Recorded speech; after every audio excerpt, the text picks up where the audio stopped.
To order, please. Please rise. We will recite the Pledge of Allegiance, and please remain standing. Following the Pledge of Allegiance will be a moment of reflection. I pledge allegiance to the flag of the United States of America, and to the republic for which it stands, one nation, indivisible, with liberty and justice for all.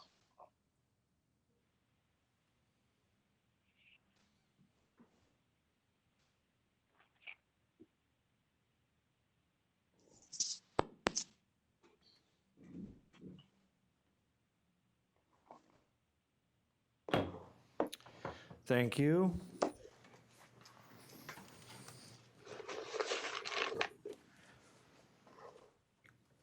We will have the reading of the notice, please.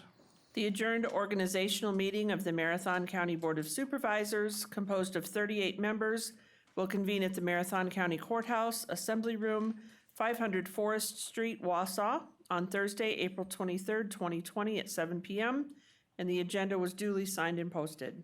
Thank you.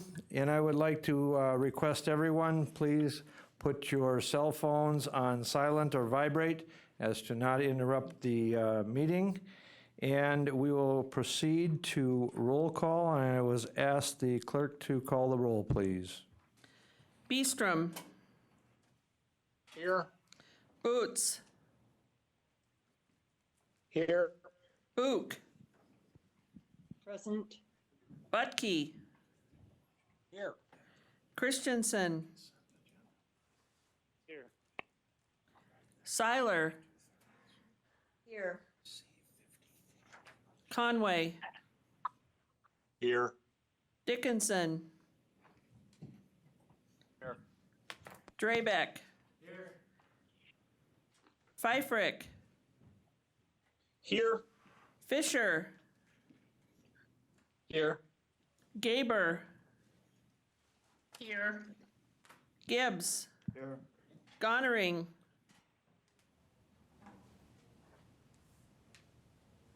Supervisor Gonering. Guild. Here. Gums. Here. Harris. Here.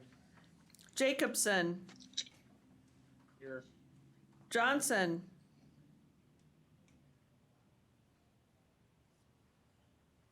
Supervisor Johnson. Krause. Here. Lamont. Here. Longenhahn. Here. Leahy. Here. Lowe. Here. Mask. Here. McEwen. Here. Oberbeck.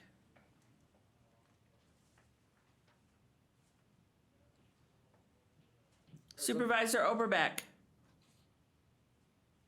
Opal. Here. Robinson.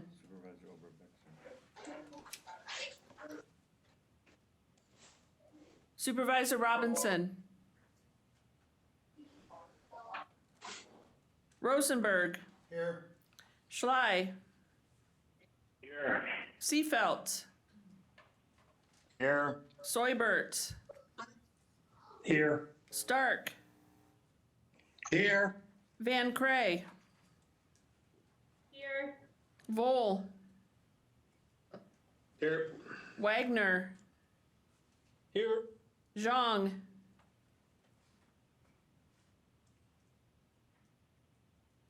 Supervisor Zhang.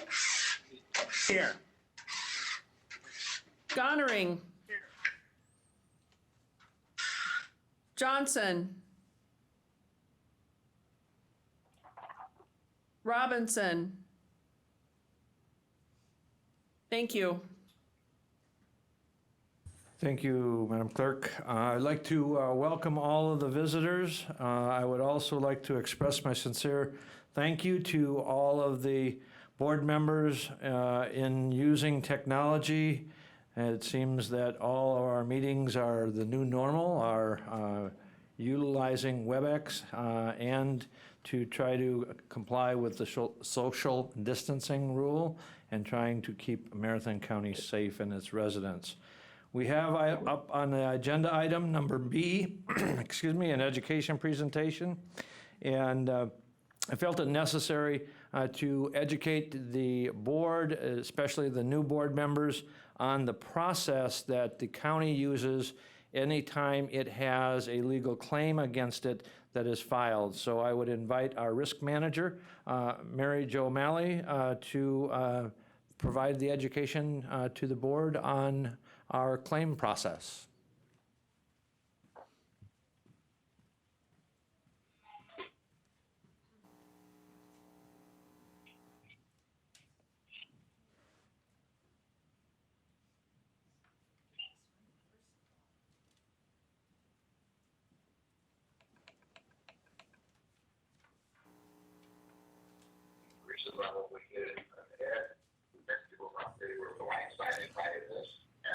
Somebody has their mic open, or call-in user number 13. Please put your phone on mute. Caller number 13. All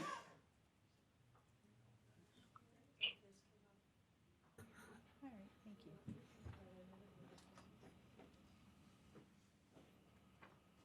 Okay, we're good. Good evening, everyone. My name is Mary Jo O'Malley. I am the risk manager of Marathon County. And some of you may know me and some of you may not. I know there's a lot of new faces on the board. So as Chairman Gibbs has just shared, we're going to talk about the claim filing process against a municipality and the county board supervisor's role in that. So before we get started, I just want to tell you a little bit about myself. You probably wonder, what does a risk manager do, or what's risk management? Essentially what I do is I take care of the insurance for the county, as well as employee safety, and then I also work with the wellness programs here at the county for our employees. So as far as our insurance, that's what we're going to talk about tonight, primarily the liability insurance. But just to give you a little background, as far as the county's insurance goes, we insure all the county buildings, the courthouse, North Central Healthcare facilities, the highway department, social services, the airport, and so forth. In addition, we also insure all the county vehicles, all the squad cars, the plows, the contractor's equipment at the landfill, and so forth. Additionally, we do provide various different types of insurance, like boiler and machinery insurance, workers' comp, and so forth. So we do a lot of self-funding where we don't purchase insurance. And we do that because it can help save on premium, and it helps us have management in our claim process.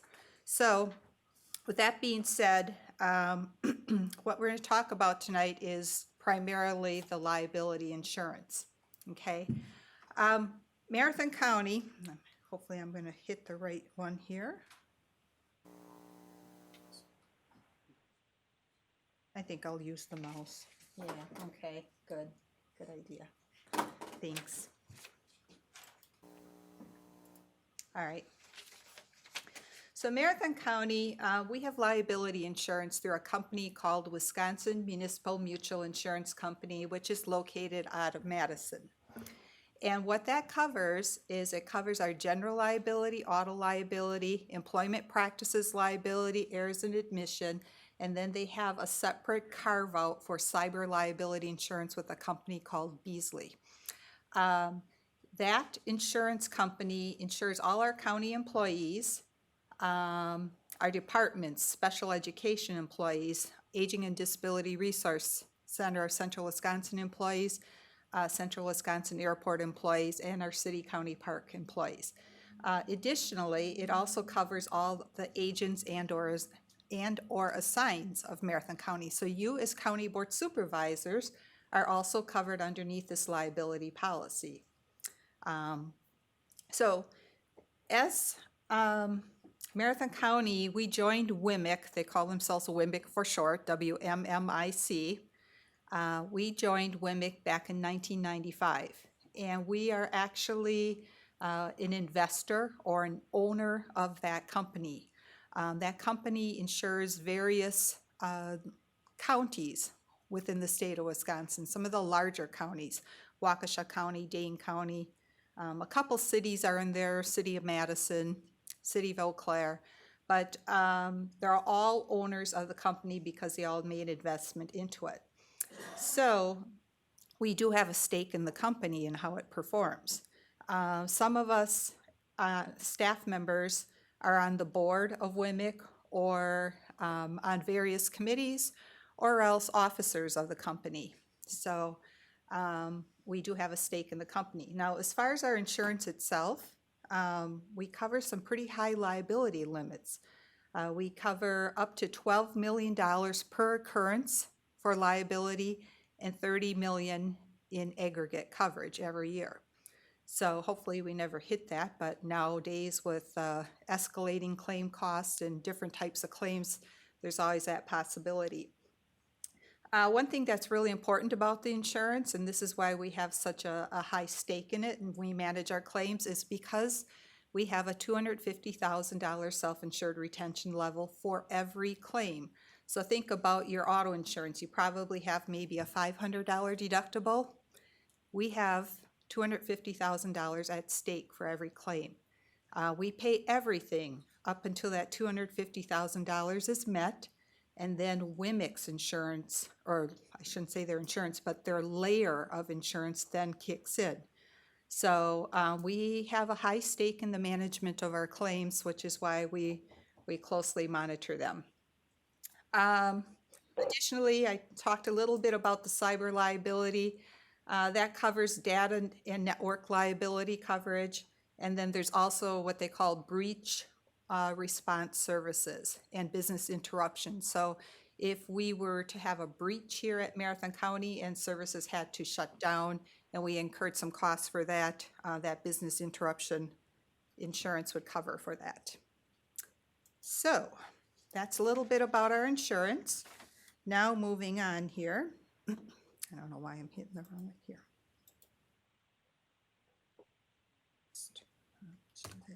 Okay. So you might ask, what kind of claims does a county face? And we face all kinds of claims every week, every month, all different kinds. Some of the more major ones or the more common ones are road hazard type of claims. These are smaller type of claims, but people claim, you know, they incurred tar damage on their vehicle from a construction area that the highway department was working on. Perhaps it's a windshield damage claim where they claim there's a rock thrown into their windshield, plowing operations, snow, slush, that type of thing blown into a vehicle. And then you have your vehicle accidents where there's property damage and bodily injury. And then your basic bodily injuries, slip, trips, and falls. Once in a while, we'll get a claim for a suicide in the jail. And perhaps canine dog bites. Those are some of the ones we had in the past, okay? But additionally, there's the larger type of claims that often lead into litigation, and those are the type of claims involving discrimination based on age, sex, gender, retaliation type thing. Civil rights claims, we will see some of those from the inmates in the jail. And then again, security and privacy breach, not too many of those. Rarely do we see those actually. But these are generally the type of claims that we do see. And again, some of these go into litigation and the majority of them do not. But the ones that do go into litigation, that's where the big dollars start adding up. So those are the ones that we really focus on. So the reason why I'm here is to talk about the claim filing process, okay, and county board supervisors' role in that, because you'll see possibly even next month that there will be a claim on the agenda, on the county board agenda. And again, you know, so you have an understanding of why it's there, and it's going to say recommendation of disallowance of claim, whoever it might be. And so this is hopefully will help you understand why it's out there and placed on the agenda for disallowance. So, to give you a little background, people cannot just call in to Marathon County and ask to file a report to file a claim for damages, although they call me all the time asking for that. But essentially, there's a very specific statutory claim filing process that all individuals must follow in order to file a claim against a Wisconsin municipality. And the claim that statute I'm talking about is Wisconsin Statute 893.80, and that's claims against governmental bodies or offices, agents, or employees. It includes a notice of injury and limitation of damages and suits. So what that means is, like I said, an individual can't just call in and say, hey, I have $600 of damage because your plow threw a rock into my door or something. When they do, they'll call the highway department, usually is how it starts, and the highway department will refer them to me, and in turn I have to explain to them this claim filing process. And it gets a little complicated sometimes, but it's how every single claim is treated no matter what. So the claim filing process actually has a two-part requirement. There's a requirement that references timely notice of the event giving rise to the claim, and the other component is a written itemization and statement of the claim. Okay, so there's the first notice called the Notice of Circumstances, or sometimes it's called the Notice of Claim. Okay, and what this means is this notice has to provide notice of the circumstances of the claim that's yet to be there. So it's kind of giving like advance notice is what it is. It has to be filed within 120 days of the incident or the event, okay?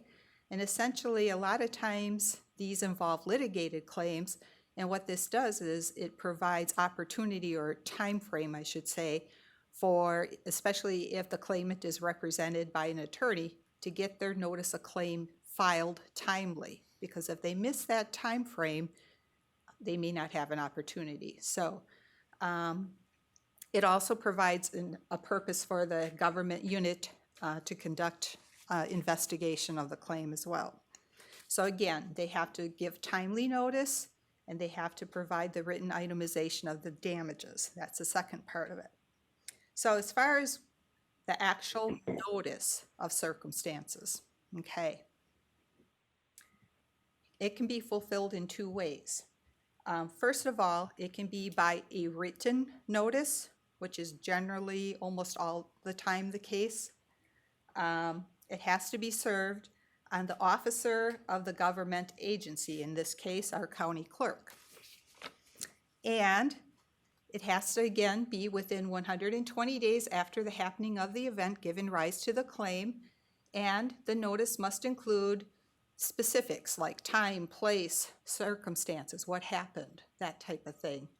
And another key component, it has to be signed by the claimant, or if they're represented by their attorney.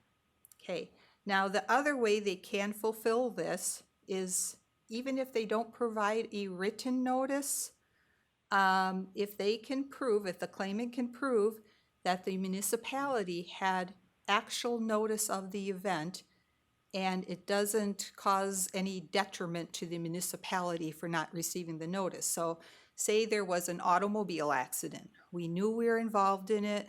We knew we were at fault. And the claimant did not give a written notice. That may count as actual notice because we knew we were involved in it. So that might be an example. Lastly, if they fail to comply with these requirements, then any action on the actual claim might be barred. They might lose the opportunity to file a claim. Okay? So that is a little bit about the notice of circumstances. That's one part of the claim. Okay? Okay.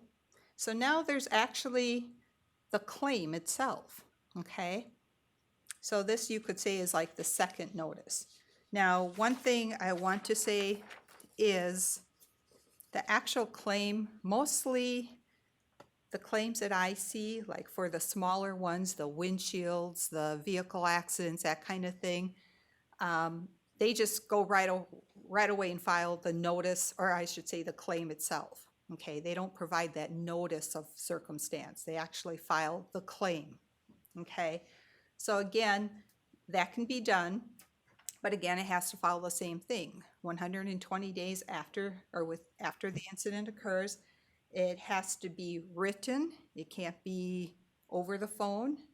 It has to be served on the municipal clerk. Now, the thing with the actual claim itself, it has to provide an itemized statement of the relief being sought. So it can't just say, it has to have like a specific dollar amount in it. It can't say like up to $15,000 are my damages. It actually has to say, $14,986, or usually it'll be an estimate provided with it or an invoice, whatever. So again, it has to have an itemized statement of the relief being sought. And again, what the purpose of the notice does is it allows the municipality the opportunity to investigate and possibly consider compromise before an actual suit is filed down the road. So again, this gets a little complex, but the requirement of the statute 893.80 is that an itemized claim has to be presented to the municipality, has to be considered and disallowed before an actual lawsuit can be brought forth. So now you're probably wondering, how does that fit in with you? Well, we'll get to that. The disallowance procedure. This is where the role of the county board supervisor comes in. Again, disallowance has to be required before a claimant can actually file a suit against the municipality. And again, after the claim is presented to the county board supervisors, there has to be a formal disallowance within 120 days after the claim is presented. And the actual requirements of those disallowance, it has to be in writing. It has to be sent by registered or certified mail to the claimant. And if they have legal counsel, they can get a copy. It should be sent to them as well, but primarily the claimant.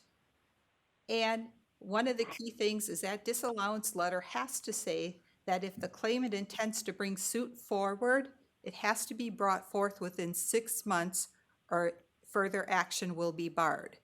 So this is a letter that the county clerk would send out after the claim is discussed at the county board meeting or finance meeting, wherever it might be, and it has been decided to be disallowed or denied. Okay. So again, if a claimant is served with a notice of disallowance, they have 6 months to come forth with their suit. If they don't, that's the cutoff point. Now, the reason why claims may be disallowed, I do have a slide on this, but it's not because the county just doesn't want to shell out the money and pay for it. There's a lot of things involved. There's a lot of investigation that's always done before a claim is recommended to be disallowed. There's a lot of immunities that apply out there to, one thing that's really unique to government agencies is we have a lot of qualified immunities that may not apply to the private sector and so forth. So those are all things that are taken into consideration. So again, it is involving taxpayer dollars, so we want to be very prudent in making sure that if we do pay on claims that we are liable for them and that all investigation has taken place to show that the evidence is there for that. So just to talk a little bit about the actual process, how this all works. Okay, that was just a recap of the statute itself, but this is really how it would work if a claim is presented. So typically, I'll use an auto accident as an example. the highway department, again, they'll give me a call and they'll say that they were involved in an auto accident, or perhaps somebody calls them and says, you know, you threw a rock in my windshield. They typically refer that caller to me, because usually they'll say, well, I want my damages paid, whatever it might be. So they will refer it to me. Again, I have to explain to them that they need to file this claim according to the statutory claim filing requirements, but when it does arrive, the county clerk gets a copy of it. It's sent to the county clerk. The county clerk then provides me a copy of it and our corporation counsel. Okay, my copy is, I work with WMIC, our insurance, so I'll get the claim to WMIC, and that starts the investigation of that claim. They may want some documentation from departments. They might want to know if there are GPS records. Do we have photos? Is there a police report? Are there employee statements? All those kind of things. That's kind of my role. I'll work with them in getting that. When they receive that information, WMIC will make a determination of liability. And if they say, well, based on what you presented and all the evidence and the facts, we're either going to assign an adjuster, or sometimes they have to assign counsel that they work with. Typically, those are only when they get into the litigated phase. So most of the time, that doesn't happen on the smaller ones. But again, if they find that, yes, we are liable, we should pay for them. So we do. And that money, we pay up to that first $250,000. So whether that claim is $100 or $2,000, whatever it might be, WMIC pays for that out of Marathon County Self-Insured Retention Fund. Okay. Now, if they make the determination that we're not liable because there might be some qualified immunity out there, or maybe we're just not liable, you know, maybe a lot of times we get calls and they say they're orange trucks, and they're not Marathon County Highway trucks. They're a truck belonging to some other organization. So if we find that out through the investigation, that's a reason why that particular type of claim might not be covered. But we'll get sometimes, you know, for snow plowing, and they'll say slush was thrown into my windshield. And unfortunately, you know, if the operator is shown to be plowing underneath the regular criteria for plowing, sometimes that'll be an immunity that applies. So they may say, well, based on that, you know, we're going to recommend disallowance of the claim. So what happens from there, if a disallowance is recommended, I do receive a written letter from WMIC stating that. I will forward that to our county clerk to put it on the County Board of Supervisors agenda. In the packet will be a copy of the claim that was filed by the claimant, along with a letter of disallowance from WMIC. And then that will be brought forth at a meeting here. And during the educational meeting, the County Board Supervisors will have an opportunity to present any questions on the claim, whatever. And from there, at the next regular meeting, the board will vote whether to disallow that claim, or possibly you could overturn the recommendation of our insurer and say, yes, pay it. But from what I've seen, most of the time, the disallowance recommendation is usually the chosen route. So if you do see those type of claims on the agenda, just know that all the investigation has taken place previously, and that's kind of what has taken place before it was placed on the agenda to disallow the claim. Let's see here. Kind of explain this. So once the claim has been chosen to be disallowed by the county board, our county clerk will send the claimant the letter, the disallowance letter, saying that your claim was presented at such and such a date at the Marathon County Board of Supervisors, and your claim has been disallowed. And again, the notice has to say you have 6 months to pursue further action on your claim. And they will receive a copy of that by certified mail. And usually what that might mean is the claim just kind of ends there, or that 6 months means that they start the litigation process. And within that 6 months, they need to come forth with their claim, and sometimes they're legally represented at that time, and then the claim comes forward from there. So, if a claim does get presented within that 6-month window, this is where the county board may not see this, because there's no further action required of the county board at this time. But the claim will come through, either filed with the county clerk, sometimes it's filed with our clerk of courts. Again, I and our corporation counsel will get a copy of that claim, and I will forward it to WMIC, our insurance, and they will start the investigation phase. The litigation process begins. They may refer to outside counsel to defend the claim. Again, some of these claims last up to 3 years, depending. It's very slow-moving process. A lot of discovery takes place.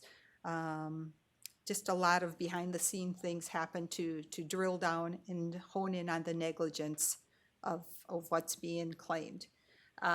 Again, settlement may occur, and if that's the case, depending on what the level of settlement is, that may be brought forth in front of the finance committee here at the county for FYI or discussion.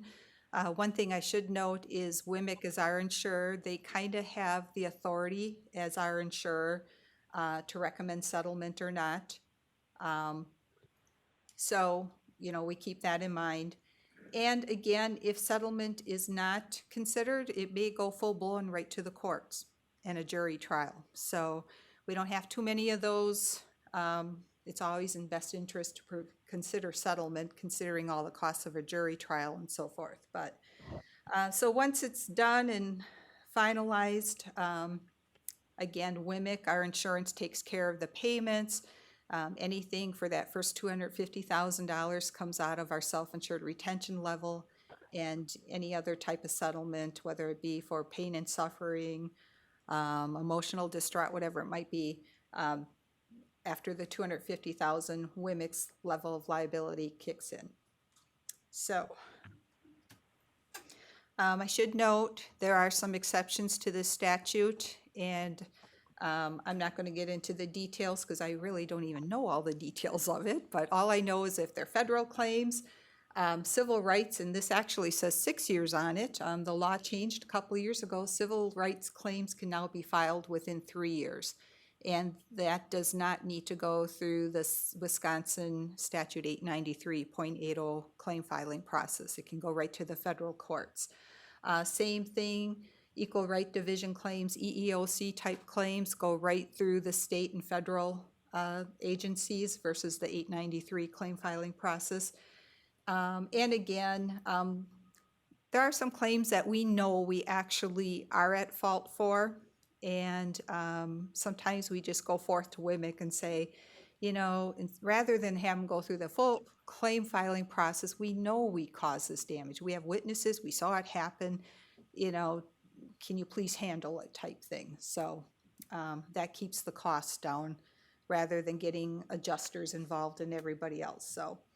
So with that in mind, there are a few exceptions, but this I just put out here just to let you know. I mentioned that Marathon County is an owner of WMIC, and they do present us a dividend if claims experience is going well, that type of thing. They have an operational dividend and capital. There's a large formula that they use, but this, in order to get paid on a dividend, they're looking at your history from 7 years prior. So it doesn't kick in until, there's that 7-year gap. But this is just an itemization. It kind of goes with how the markets are fluctuating with investments as well. So we just did receive a dividend check for the amount of $65,912 in March, I believe, that arrived. So it does change every year, again, based on the fluctuations of the investments in markets. So Other than that, if you ever have questions on any claims or want to know what's going on with one, feel free to call me or our corporation counsel, and we'll provide you whatever information we can. And again, if you see the claims coming across on the county board agenda, hopefully you have a little better reason or understanding of how it showed up there. So, any questions? Supervisor Krause. Thank you. Yes, I have a question. I was just wondering if you could give some examples or explain what are quashed warrants. Oh, quashed warrants, yes. Thank goodness we don't see too many of these lately, but a couple of years ago, we did see some of these. What that is in our clerk of courts up there, there is when people are served warrants, usually they are issued as statewide or sometimes, well, I believe nationwide warrants even. But when they satisfy their warrant, say they have to pay a certain dollar amount, there's a national system that the law enforcement should enter in the system that they satisfied that warrant. Well, there's communication between the law enforcement system and the court system. And if there's a little disruption there or something not entered right, it can result in it appearing as an open warrant. And we have had that happen where somebody was picked up and they satisfied their warrant, but it should have been closed. So again, miscommunication between the two systems. I worked with our clerk of courts, and we worked with the law enforcement when these particular claims appeared a couple of years ago, and they did make an improvement to their process. So we haven't seen these for a while, but they did happen. Probably the last one was 4 years ago, maybe. So, but that's what that's about, so. Supervisor Fisher is recognized. Thank you, Mr. Chair. Mary Jo, thank you very much. This was a great overview of the claim process. Just a very quick question for my own edification. Obviously, we're using WMIC as essentially our third-party administrator up to that $30 million in aggregate liability. Who do we currently use as our reinsurer above and beyond that $30 million if we actually hit that amount? WMIC purchase reinsurance, and they're using a company called Genesis. I don't know exactly where Genesis is located. I know they're a big company, and they have different layers, because then WMIC assumes a layer, and then there's a reinsurance layer, and WMIC actually has like a self-funded layer in between there as well. I just don't recall all the amounts of the individual layers, but yes, they do have reinsurance. Okay, Wonderful. Thank you very much. You're welcome. any other questions for Mary Jo?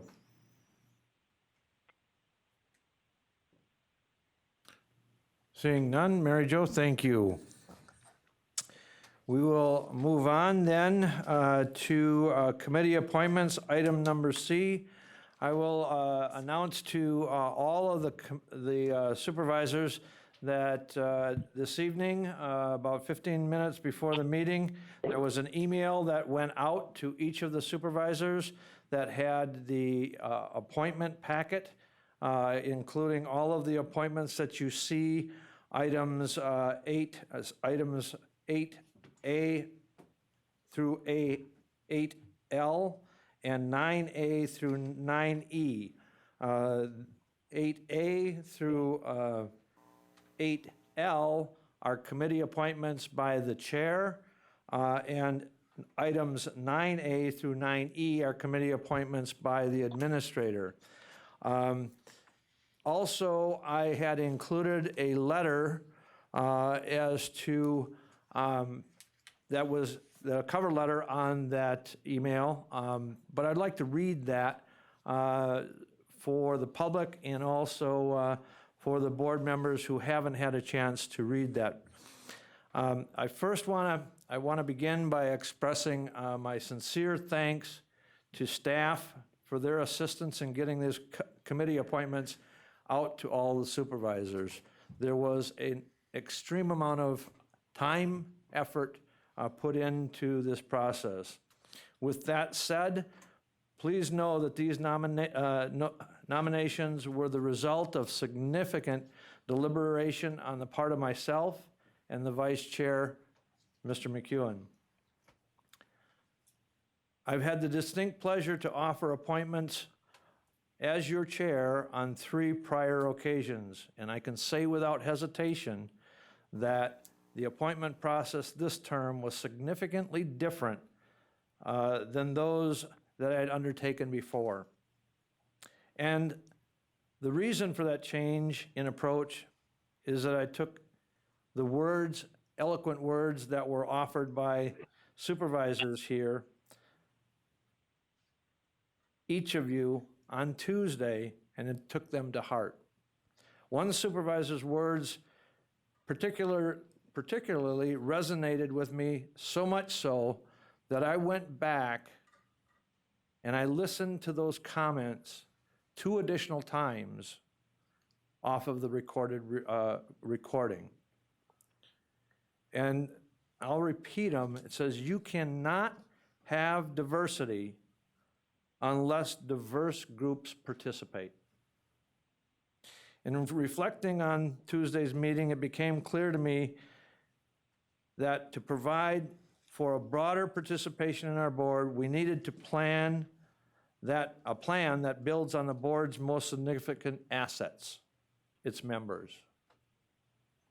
I believe that the appointments I've offered today, along with the appointments of the administrator, are a meaningful first step in building leadership capacity across all our members. Before I go into the expectations that I have for this board and the leadership, we all need to look at leadership differently than we have in the past. Board leadership falls on each and every one of us as elected officials representing citizens of Marathon County.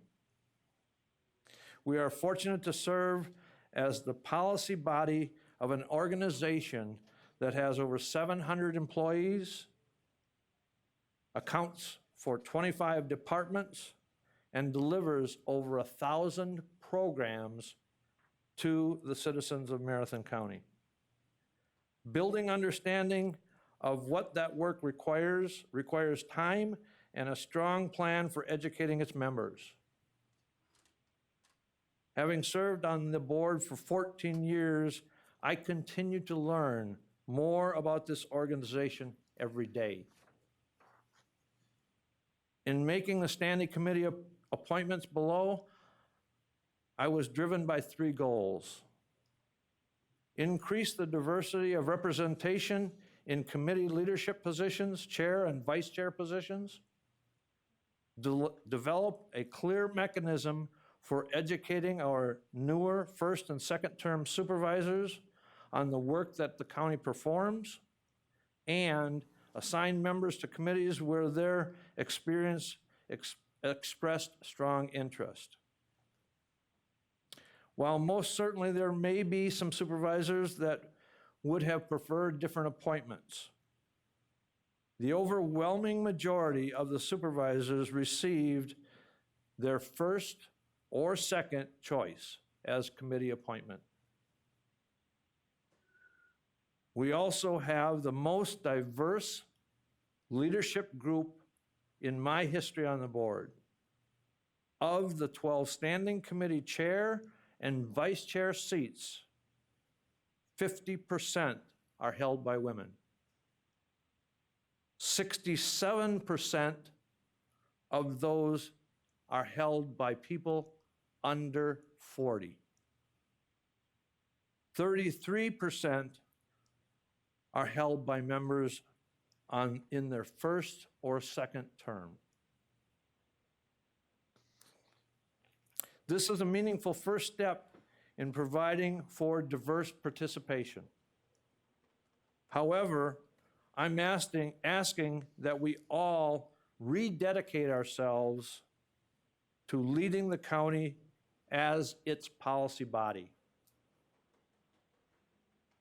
These are difficult times, and we need to be at our best. Committee chairs I ask you, please work closely and mentor your vice chairs on how to complete agendas, how to run meetings, in the way that engages all committee members to formulate policy. Vice chairs, view your role as one of leadership and work closely with your committee chairs. Take a lead in moving the strategic plan forward in your committee, and please, and I repeat this, please attend all executive committee meetings to see the work that your committee chair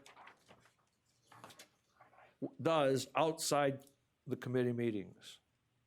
I ask the chair of the executive committee, as chair of the executive committee, I will ensure that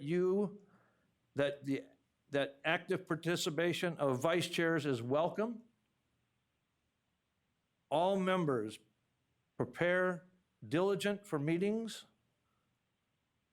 participate actively, and engage meaningful with your constituents you serve. While these are challenging times, I am confident that this body and all its members are up to that challenge. Again, I want to thank you for your insight, and I look forward to working with each and every one of you during this term. Again, you have in your packet or in the email all of the committee assignments, and that is the next agenda item up for this board's consideration. And I will ask, what is the pleasure of the body? Supervisor Krause. Yes, I have an interest and concern. I have been on the board previously for 2 years, and I was given one committee, the Health and Human Services Committee, which I noticed everyone else is giving 2, 3, or 4 committees, and I may have said something at that time, I don't recall. But this time again, I was only put on one committee. And some people are given 3 and 4 committees. Now, Drabeck is given one committee, Gums is given one committee, Vol is given one committee, and Opal is one committee. And I have been given one committee. I would like to develop myself further in the board and be given more responsibility.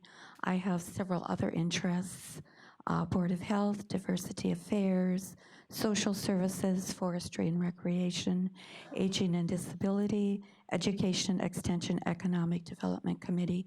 Any of those I would be interested in being appointed to. Thank you. Thank you. There will be always additional opportunities as committee appointments become available throughout this term and future, but there's always going to be additional committee appointments as we move forward. There's additional committee appointments coming in May. So these are the committees that were up today. And again, thank you for that comment. What is the pleasure of the board?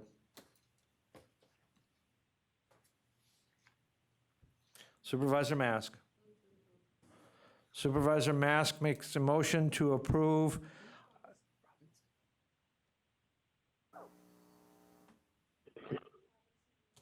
Supervisor Robinson next.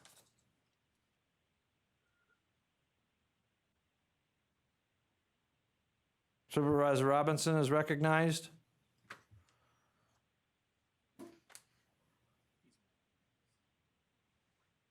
I think you're, Supervisor Robinson, I think you're muted.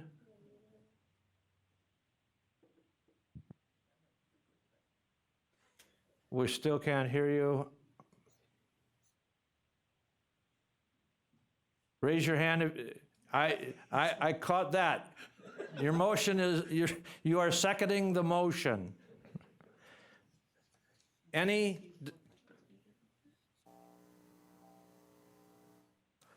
discussion? Supervisor Romy, or Supervisor Wagner, excuse me. Thank you, Mr. Chair. I just glanced at the email, and under the EEEDC, It did not have me listed on the committee. However, under the individual later on, under District 2, my name, it had me listed there. Which one is inaccurate, please?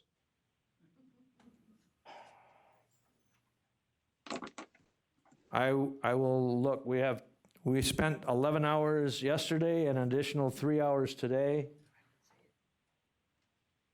Just curious if I'm on the committee or not is all.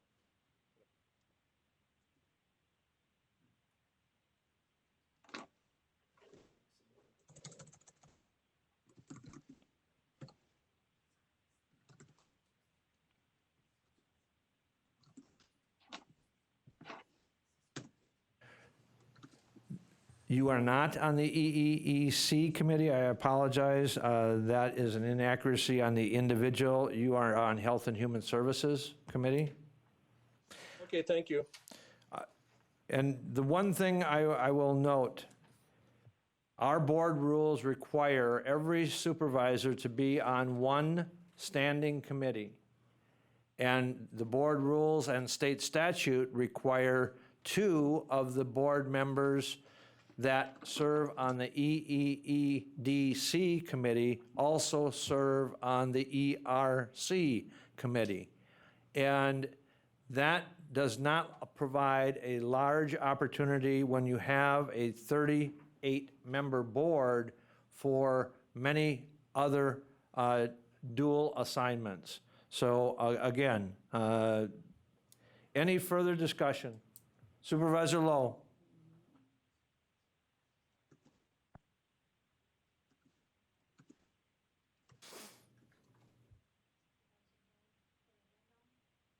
Supervisor Lowe, you put your hand down.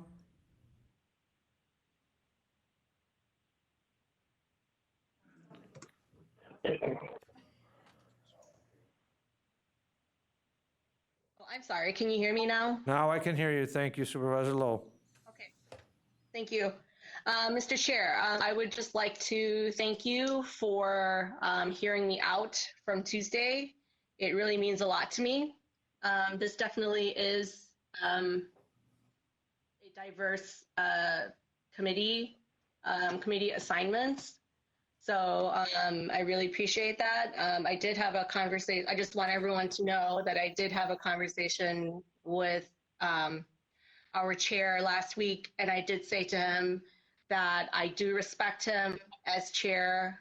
He's been very fair in our last session, and I believe he will be very fair in the future. So thank you. Supervisor Robinson.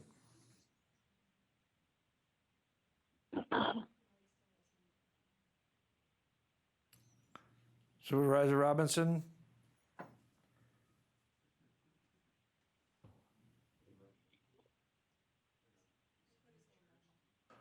Supervisor Leahy.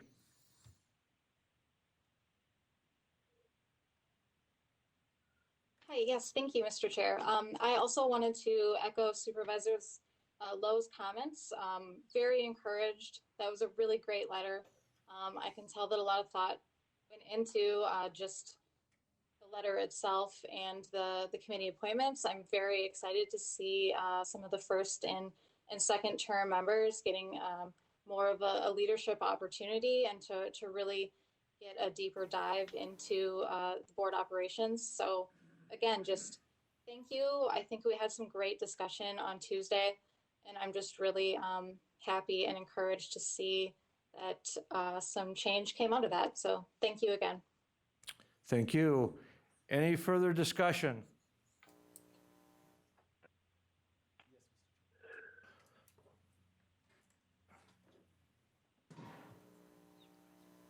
Supervisor Harris is recognized. Yes, Chairman. I just want to thank you, the Vice Chair and Plan Administrator, for your time and work in moving the board, taking this historical approach, and really taking into consideration the words of a number of our members and trying to make sure that we continue to move this board forward, taking into account diversity and awareness of all people here in leadership positions, especially for someone like me coming in the first term. I really appreciate it. and I look forward to doing some work for this county. And thank you. Thank you. Any other discussion? Seeing none, we will proceed to vote, and we will utilize a voice vote. All of those in favor of the committee appointments, item 8, like C8A through C8L and C9A through C9E, signify by saying aye. Aye. Aye. Aye.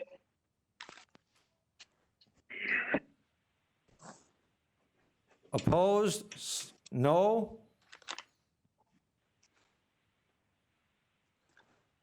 The motion is carried unanimously. Thank you. We will move on to item number C10, election of member at large to the executive committee. And first, let me offer a couple of options that were discussed by myself, the vice chair, administration, and because nobody other than the chair and the vice chair of the board actually knew who the committee assignments as far as the actual executive committee would be, what we did last term was there was a motion to postpone the election for the two at-large members to the May meeting, so that everyone had an opportunity to find out who is on the executive committee, and then consider for themselves whether they wanted to seek that position. That is a option. There's another option if we choose, or the board chooses, because there will be an executive committee meeting on May 14th. We could take nominations tonight. I struggle with trying to do another anonymous vote tonight, but what we have talked about is taking nominations, and then using technology, we will email a poll, an anonymous poll, to all supervisors with those nominations on it tomorrow. We will close the poll at some point tomorrow, and then those individuals that are successful will be on the executive committee. So I offer that as two potential options of moving forward on item C10. I open it up to the floor for the discussion and motion, if any.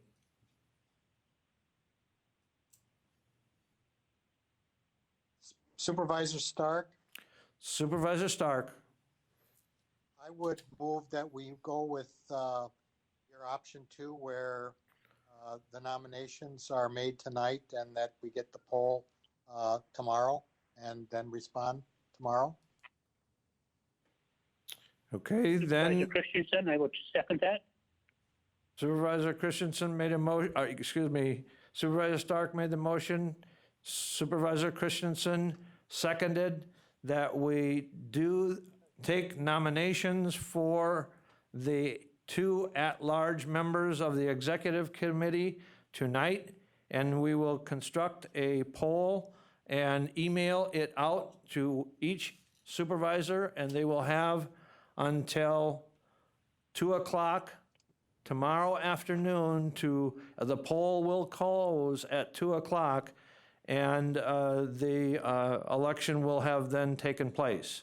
So I open is there any discussion on that motion?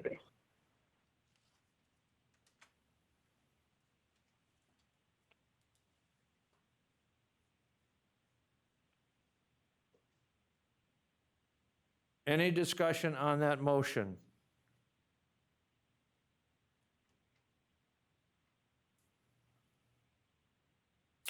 All those in favor of that motion signify by saying aye. Aye. Aye. Aye. Opposed, no.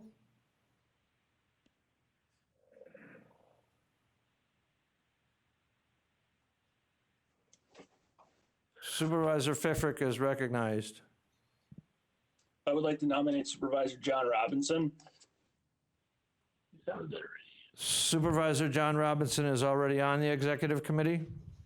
Oh, my apologies. I misread that then.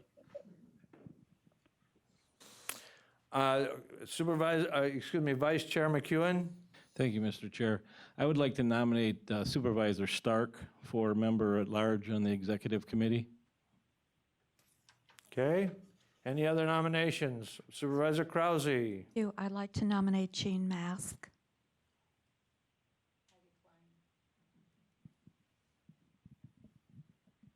Okay. Supervisor Drabeck and then Supervisor Robinson. Supervisor Drabeck. Thank you, Mr. Chair. I'd like to nominate Alan Opel.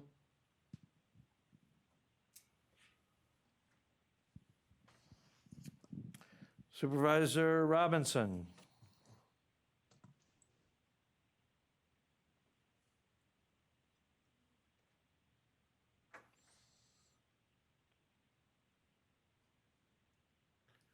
Supervisor Robinson, you're not muted on this end, but for some reason we cannot hear you. If you would, please use the call-in feature and try call in on a phone or chat. I will come back to you. Supervisor Lowe is recognized. Thank you, Mr. Chair. I would like to nominate myself for the executive committee. I am a woman. I'm under 40. I am also a person of color. I have a passion for human issues, and I've lived in Marathon County for most of my life. Thank you. Thank you. Supervisor Robinson, are you able to? Okay, we cannot hear. Supervisor Seiler. Thank you, Mr. Chair. I'd like to nominate Supervisor Arnie Schley. Thank you. Thank you. Any other nominations other than waiting on Supervisor?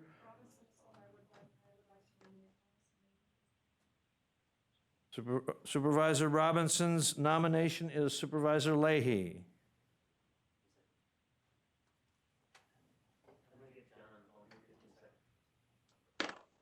Any other nominations?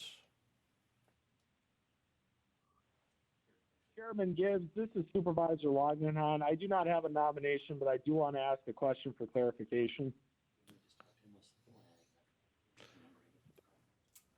Go ahead, Supervisor Langenhan. Thank you, Mr. Chair. So in order to understand where we're heading with this all, because the polls will close 2 o'clock tomorrow afternoon, the outcome of that poll, whoever receives the most votes becomes a member of the executive committee, correct? We won't be doing any runoff voting?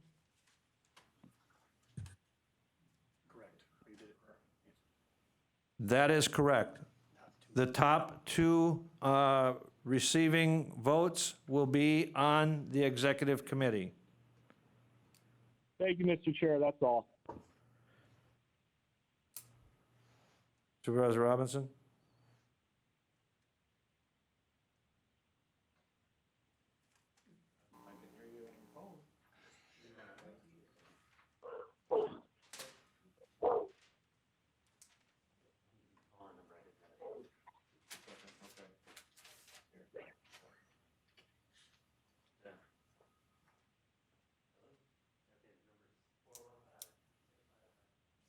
Is there any other nominations?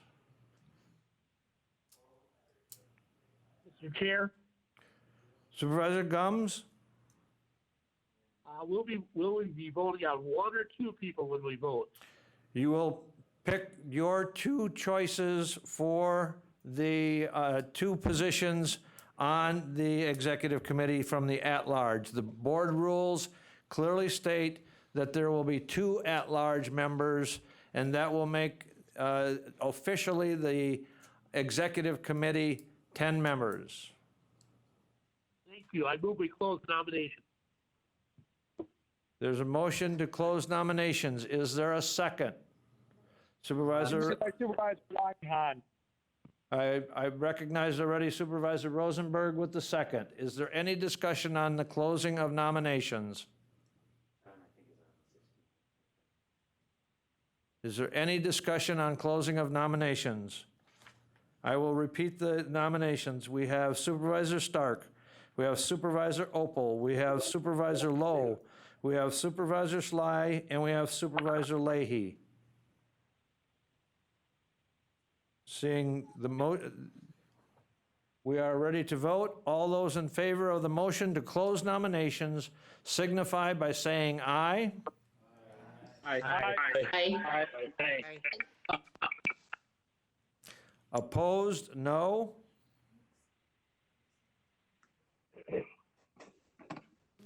The motion is carried. Supervisor Boots, I apologize, I did not see your hand up. Please, you have the floor.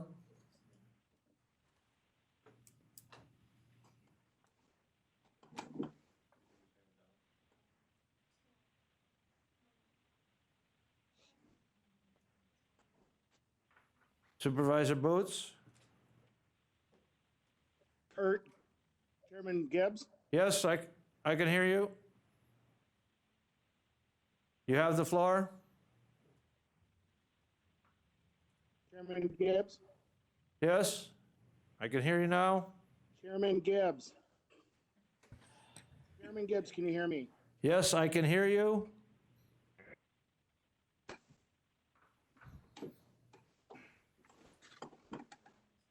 Super.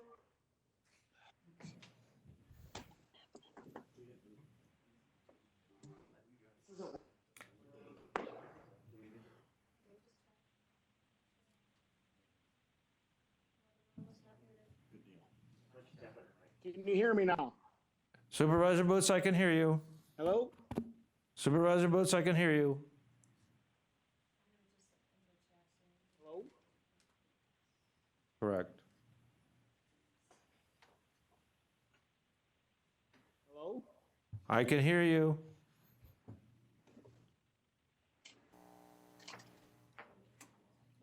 All right. I wanted to actually give a nomination. I have not been able to get through.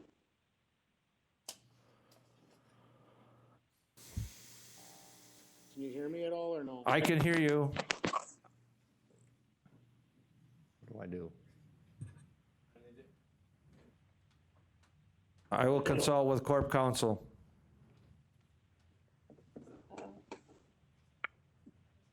Okay, I was going to make a nomination because I'm having issues with my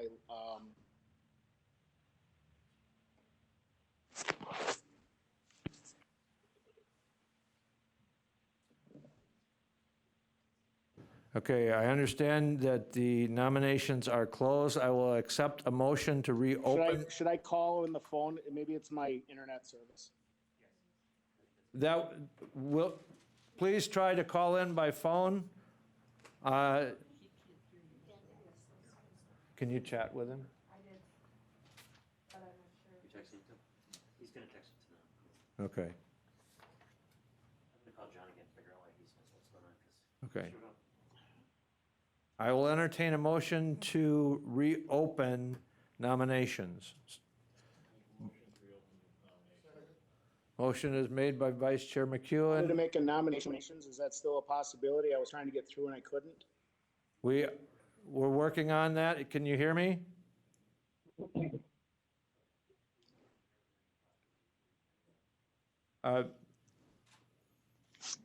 Supervisor Drabek made the second to open nominations. Is there any discussion? I'm not hearing anything, guys. I'm sorry.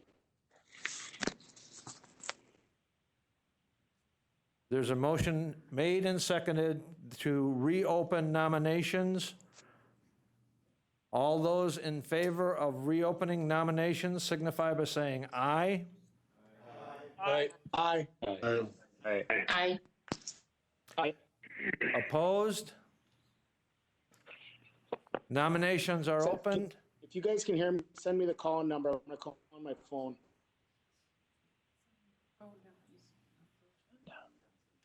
Can you hear me now? Supervisor Boots? We can see you. Can you hear me at all, you guys? Can you?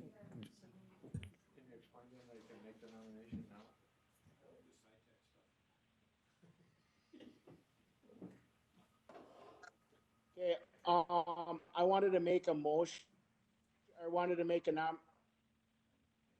nomination before they were closed. Is that a possibility now? I got you the computer.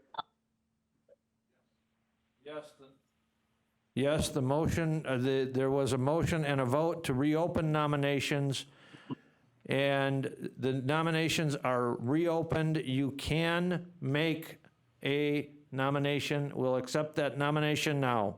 I can hear you now, Kurt. Okay, nominations have been reopened by a vote of the board, and If you can hear me, can you just send me the number to call on the phone? I'm just gonna call on the phone. Obviously, it's an issue with my internet. we sent the phone number to you.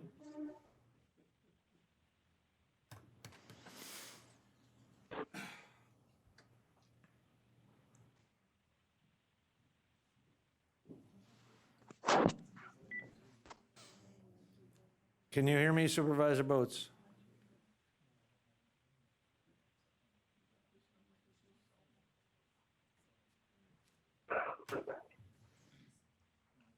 Do you need a different number?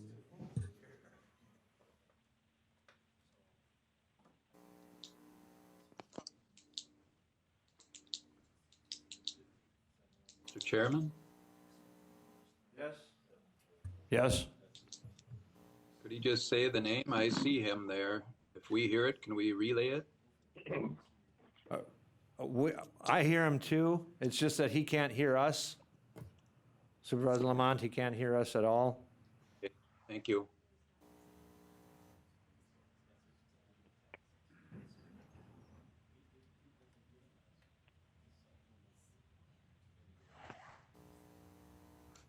Can you hear me now? I can hear you. Can you hear me?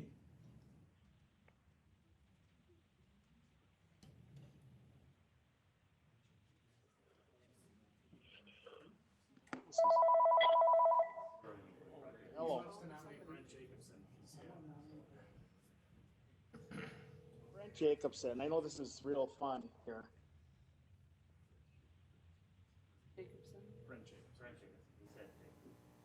What's that? Yeah, you're on. You can talk.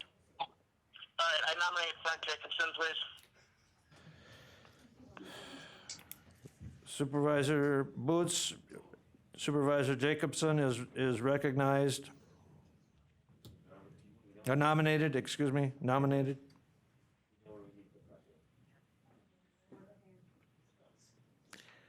Now, is there any further nominations?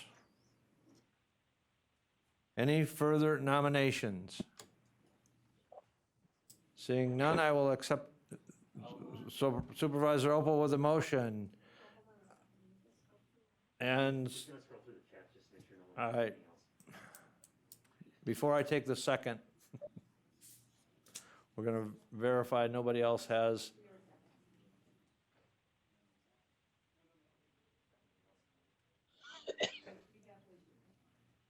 Yes.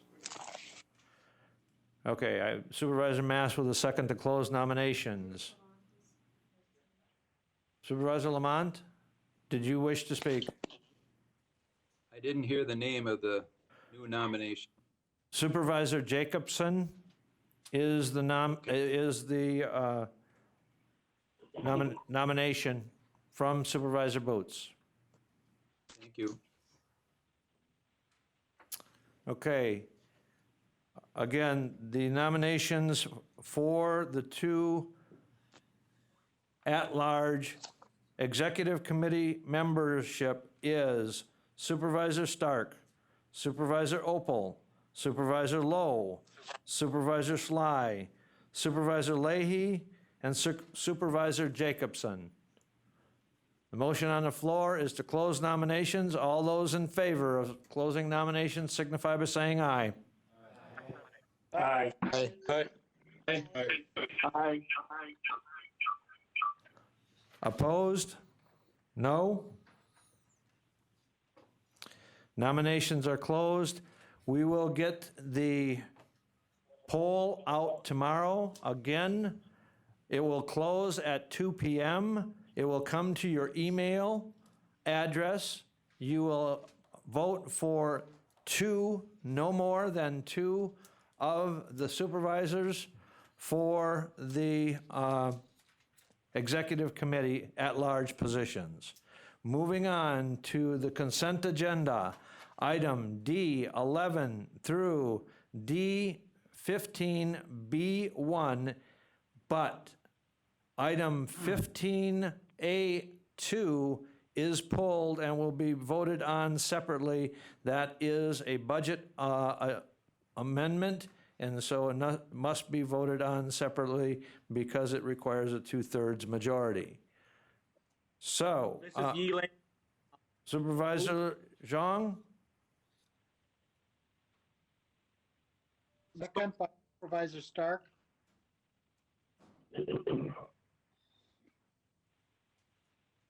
Supervisor Zhang, could you please state your motion again? I make the motion as said by the chair. Motion to approve the consent agenda, items 11, 12, 13, 14, 15A1, 15B1,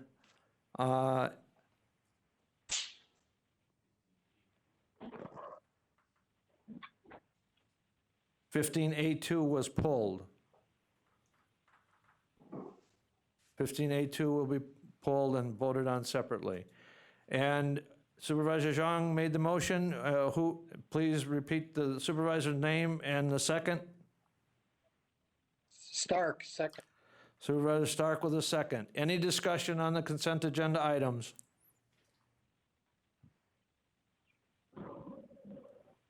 All those in favor of the consent agenda approval, items 11, 12, 13, 14, 15A1, 15B1, signify by saying aye. Aye. Aye. Aye. Aye. Opposed? No? Motion carried. Now to item Supervisor Lamont.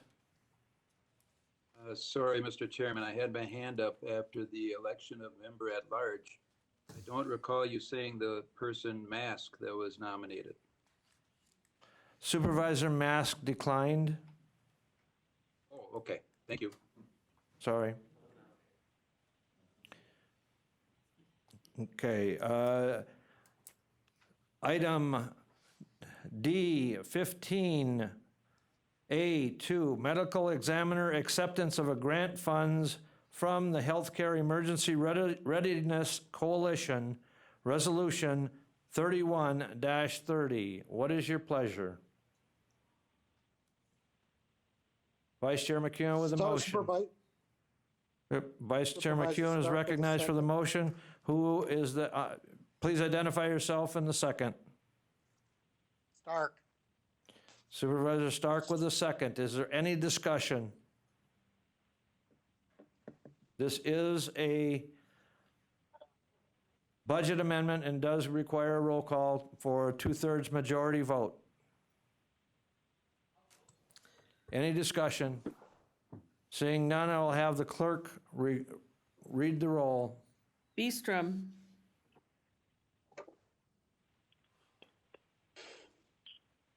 Boots. Yes. Ook.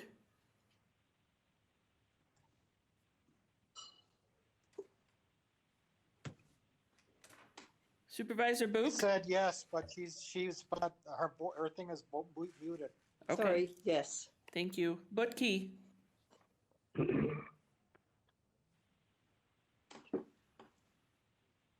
Supervisor Butke?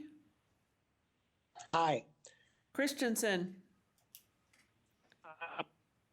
Seiler? Aye. Conway? Yes. Dickinson?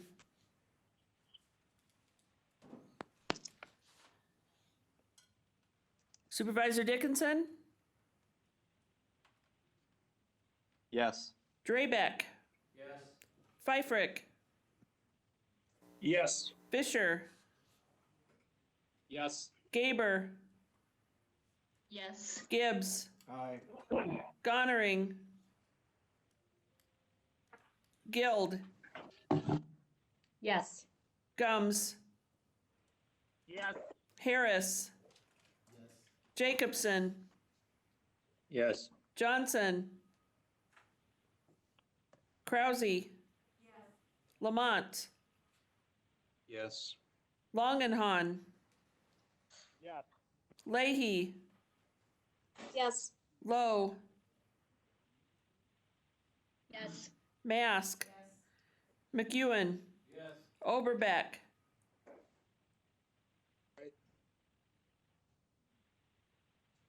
Opal?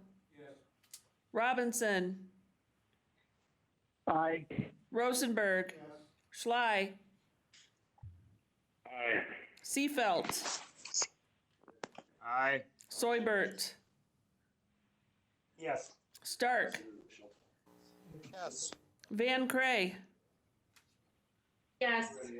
Vol? Setting up downstairs, so you can come Yes. in anytime, and then Wagner? I'll just get dressed Yes. while you're watching. Zhang? Please put, Yes. if you're not addressing the clerk, please put your phone and/or your iPad on mute, please. Beestrom? Yes. Gonnering? Johnson? Thank you.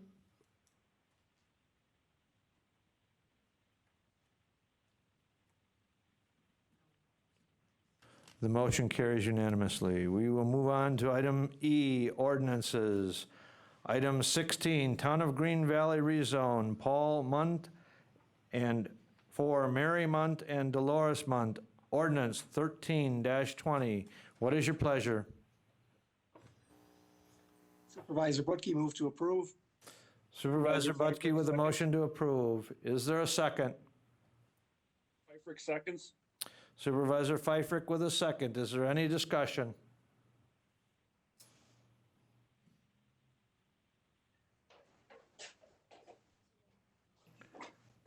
Supervisor Lowe. Thank you, Mr. Chair. I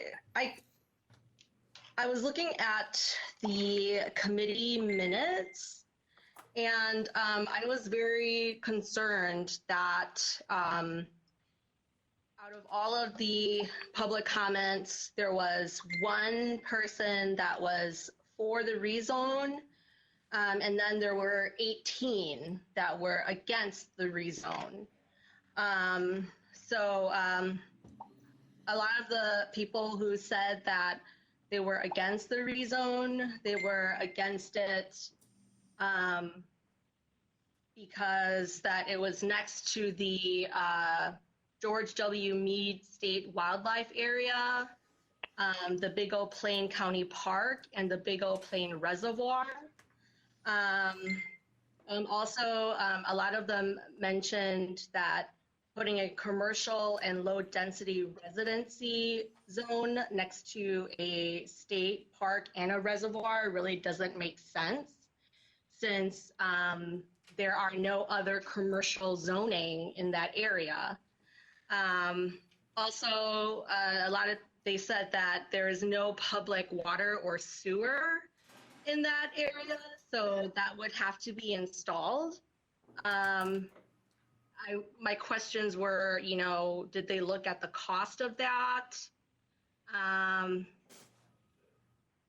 would the changing of the zoning affect fishing and boating in the reservoir? Because the Big Old Plain Reservoir, that's a big body of water. And also, they said things like their private wells and tanks would be affected. One of the letters from the constituents in that district said that a house was built not too far from where they lived, and their groundwater was affected. Radon is a big problem there. And so I guess, and so, you know, in a pandemic, I would hate for, you know, their well water, their drinking water to be affected during this pandemic, since we don't know how long it's going to last. They also said they didn't receive any notice. And for me, that's very surprising because if it's 20 people, it's about 20 people per square mile. That's very surprising to me that none of them knew this was happening. And so based on my questions, I'm hoping that maybe the chair from ERC can answer my questions. To restate my questions, one, would changing of the zoning affect fishing and boating in the reservoir? And were the costs of putting in public utilities, was that something that was talked about during the committee? I would invite the chair of the ERC to address those questions, but we also have staff from the department here. We also have Corp Counsel who has done some background checks and information. So I would first turn it over to the Corp Counsel to provide the clarity as to the county board's role in zoning changes as we review them. Sure, and can I interrupt for just a second, Mr. Chair? I apologize. Supervisor Lowe asked two questions. Could I please request that Supervisor Lowe repeat the second question so I could prepare my thoughts, please? Sure. Supervisor Lowe, could you provide the second question to the chairman? Yes, definitely. Were the costs of putting in public water and sewer or utilities was that something that was presented to the committee? Thank you, Mr. Chair. Corporation Counsel, feel free to proceed. I apologize again. Thank you. Okay, I have some very general comments. I also know that Dominique Swangstu is standing by to give some factual information regarding the information that was presented to the committee on behalf of the Conservation Planning and Zoning Department. My remarks are very general in terms of the role of the county board with respect to this. It's always important to remember what our business interests are when we're looking at county zoning. Our interests are in the health, safety, and welfare of the entire county as a whole. And to that end, we have a zoning code, and that zoning code complies with statute and sets forth an organized way of allowing development to happen. In this case, it's important to know that this parcel is within a township which is county zoned, so it's really the county that has the authority to approve the petition, although the town is permitted by Wisconsin statute to indicate, especially if they wish to ask the county or recommend to the county that the zoning change be denied. In this case, this is not a farm preservation district. This is a general ag district. There are two parts to this. I would ask you to take a look at page 25 in the packet, which gives you a good idea. It's an aerial view that gives you a good idea of exactly where the property is that the zoning is being requested. And you can see that it is south of County Highway C. It is off of the Oplean Reservoir, and it is surrounded by other properties. The green in it is the Mead Wildlife Area, but at no point is that property adjacent to the Mead. And then I did have an opportunity to review the letter that the chair spoke about on Tuesday, and I thought the argument regarding the lack of notice to the parties, I wanted to look at that, because I thought if this was a situation where essentially the county's action was built on a house of cards, where this was supposed to begin with the town and then build its way up to a county decision, I wanted to understand that. But in fact, the town is not required to take any action in this case. This is a county-zoned township.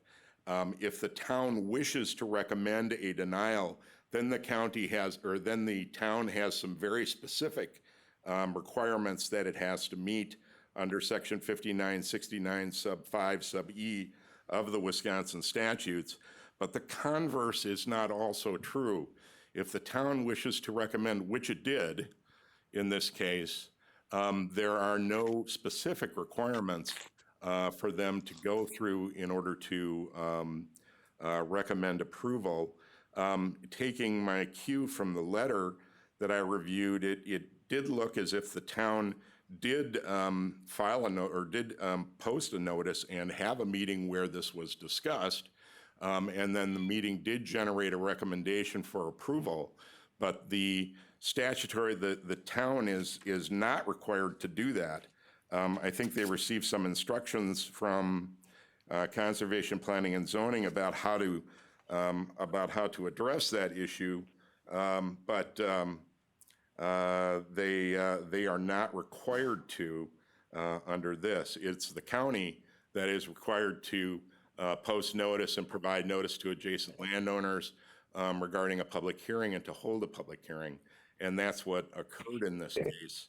And obviously, if you've looked at the minutes, you see that there was a lot of testimony taken and a lot of issues considered by the committee at the time of the meeting. Another issue that was raised was the terms that are being used, as in amendment or rezone or change of zoning district. Those are all terms that are used interchangeably in both the statute and in our zoning code. Essentially, what the landowner asked for in this case was an amendment to the code as it exists, because the code incorporates mapping that shows where the districts are. That is an amendment to the code, but we refer to it as a rezone because what the landowner was asking is for a change in the boundary of the zoning district. And so that's what they petitioned for. That's what the application was for. That's what the application fee was paid for. So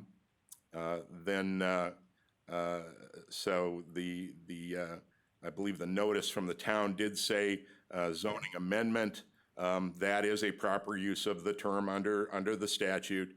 Marathon County defines that a little bit more closely to differentiate between an amendment that would be essentially an amendment to the text of the zoning code. Let's say we're going to redefine what a neighborhood commercial district is going to mean. That would be an amendment to the text of the zoning code. This that was requested was an amendment to the zoning code in the sense that it was a change in the mapping. So they both are referred to as amendments, but the request that came before the committee was for rezoning. Now, what's the role of the committee and the county board? The standard of review on rezone requests was established as far back as 1966 in a case called Bueller versus Racine County. The Wisconsin Supreme Court at that time said the standard for review is whether or not the county acted in an arbitrary, abuse of discretion, excessive power, or error of law, and essentially did a due process analysis. And due process essentially is fundamental fairness. Were the people that had issues given an opportunity to be heard, and were those issues heard and were they considered? And the Marathon County ordinance regarding rezoning sets out standards. And if you look in the packet also shows that objective standards were reviewed by the committee and voted on separately. The idea, again, being we're not going to just, every time a rezoning comes in, we're not going to just look at the person and say, well, do I like you? You know, do I want to grant you a zoning change? The issue is going to be, we're going to look at the same consistent objective standards. And I believe that the record that was established by the committee in this case shows that they reviewed their own standards and voted on it. With respect to some of the specific questions, I don't have factual knowledge, but that's my background. Thank you. Thank you, Corp Counsel. I will refer to Supervisor Longenhan to respond to the questions Supervisor Lowe raised about the rezone petition. Thank you, Mr. Chair. So starting with number one, the changing of zoning affecting fishing and boating. Even thinking about this question for the past couple minutes here, I honestly don't have a response to that because I can't predict, nor I don't think anybody else on the county board or anybody else in this world can predict just how a rezone like this could affect somebody's behaviors, especially in regards to their recreational activities. You know, I can't get inside somebody else's head, but, you know, it's just, from what I understand, based on the facts that were presented in the staff report to us, which our staff always does the absolute best to give us the greatest information possible to make the best decisions here. All environmental related concerns are addressed. And depending on what the future might hold for this land, there are still other concerns that are addressed in other mechanisms that could come up in the future depending on what the decisions are with this land. So I don't want to convey to anyone that, you know, we were presented with this information just on April 2nd. We decided to, based on nothing, approve this. No. If you review the packet from our meeting on April 2nd, you can see that the findings of fact were consistent with what our standards are, as Corporation Counsel said.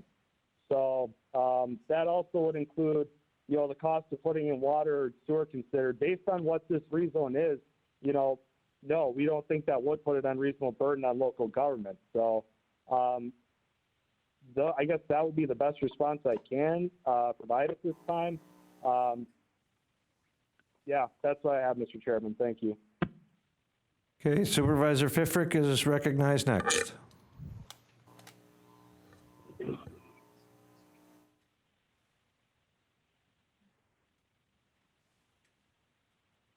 Supervisor Pfeffrick is recognized.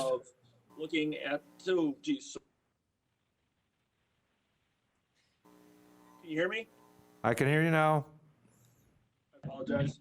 But just getting into this and looking at the potential of this, just wanted to go through. I think Corp Counsel did a great job explaining some of these points. But anytime that we're looking at a zoning change, we have specific criteria that we look at in making that.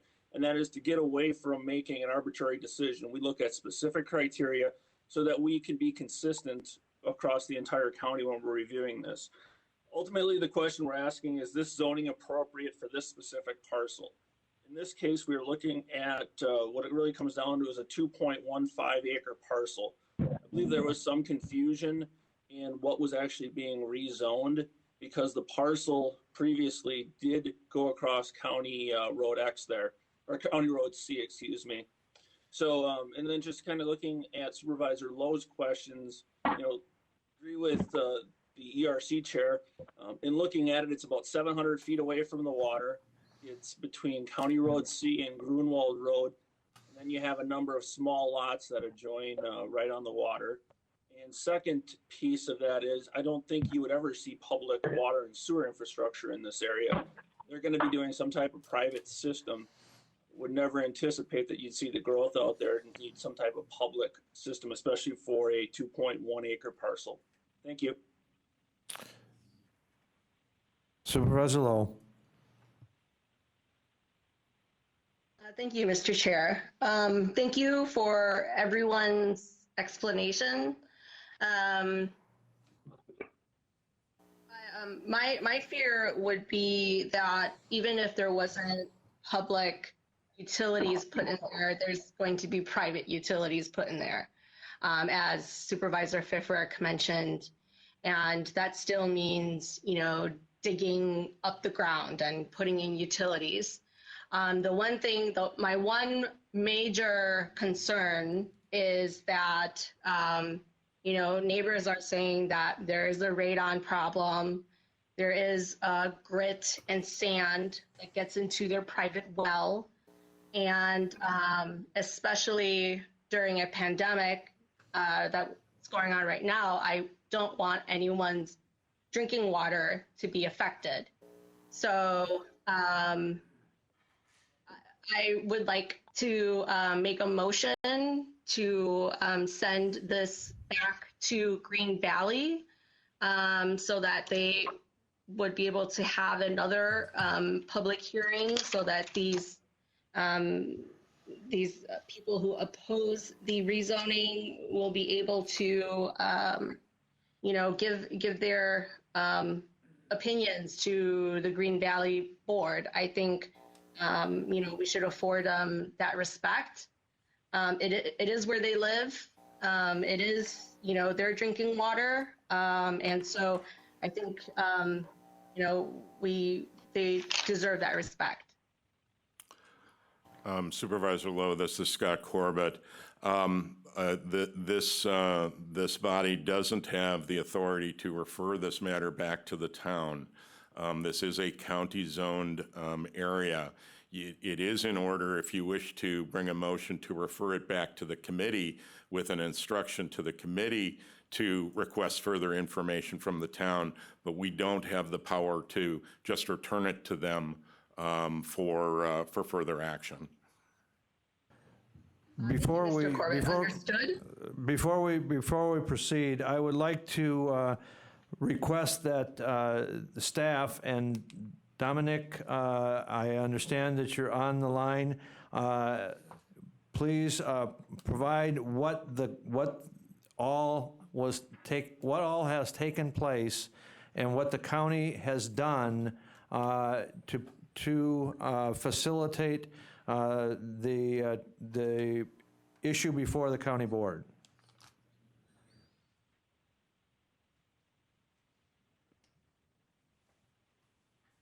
Dominic Swaystu, are you there? All right, thank you. Thank you, Mr. Chair. Yeah, so I can give you a brief overview of the process.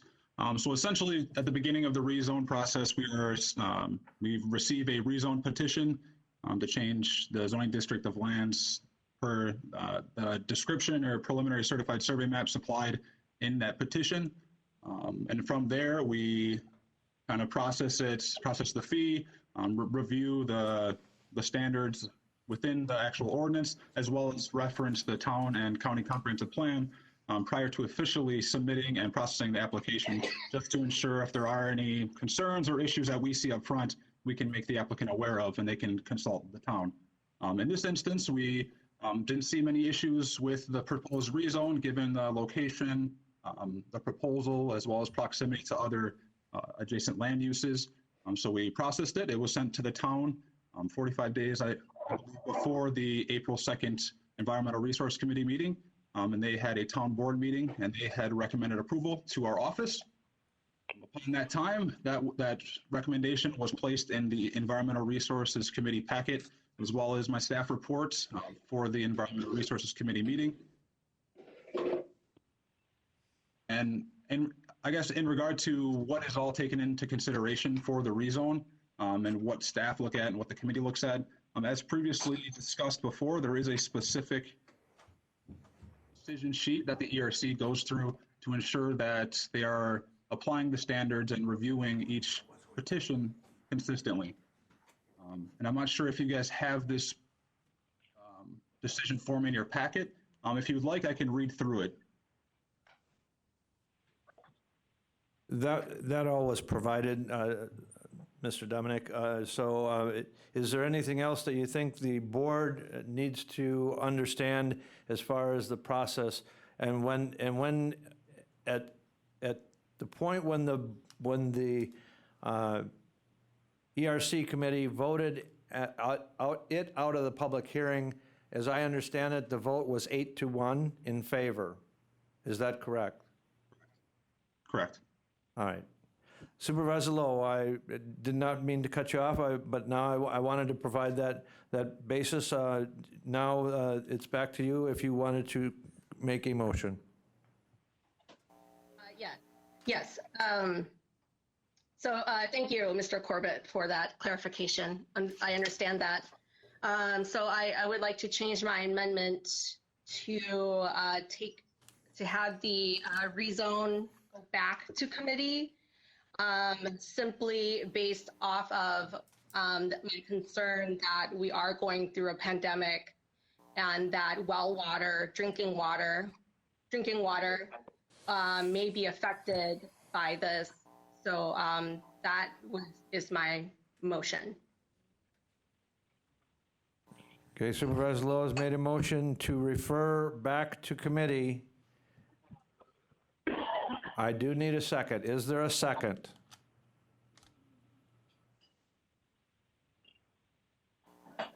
Supervisor Harris. Yes, Chairman, thank you.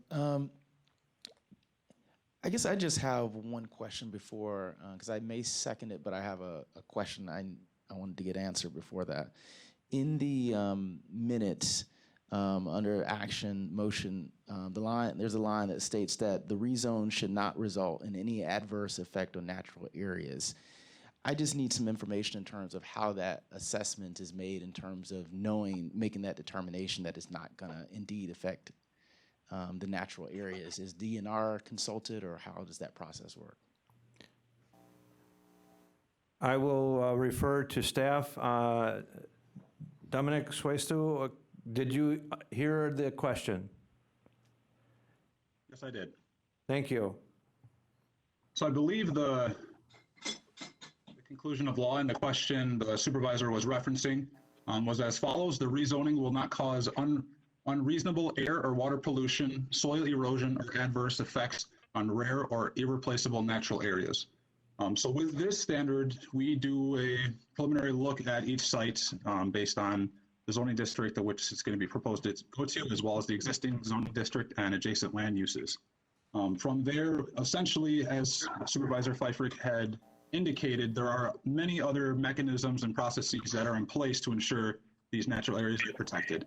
And I know there was one point of concern in a few of the opposition letters that were received by our department in regards to this proposed rezone being within or within close proximity to the Mead Wildlife Area. And as shown in the map that Corporation Council had provided, it's essentially the area to be rezoned to low density residential as well as neighborhood commercial is about a 40's distance between the Mead Wildlife Area and as well as approximately 670 feet to the Old Plain Reservoir. And given the specifics of the proposal being where it's located and the minimal effect that it may have, it was decided that, or the committee made a decision to choose agree for this particular question. And like I said before, when it comes to soil erosion and pollution, we ensure if there's disturbance over 1 acre, the DNR gets involved for a stormwater management permit. Those are required regardless. In regard to potential water and air pollution, for water pollution in regards to wells as well, the DNR is consulted if they do propose a well. I know the petitioner did not propose a well or any utilities on site for the use he was going to be proposing, but that is something that is taken into consideration. And it's very important with these rezones to also take into effect that the rezone itself, changing the zoning district, does not allow for any specific uses or particular uses. It only opens up the opportunity for all of the permitted and conditionally approved uses within that district.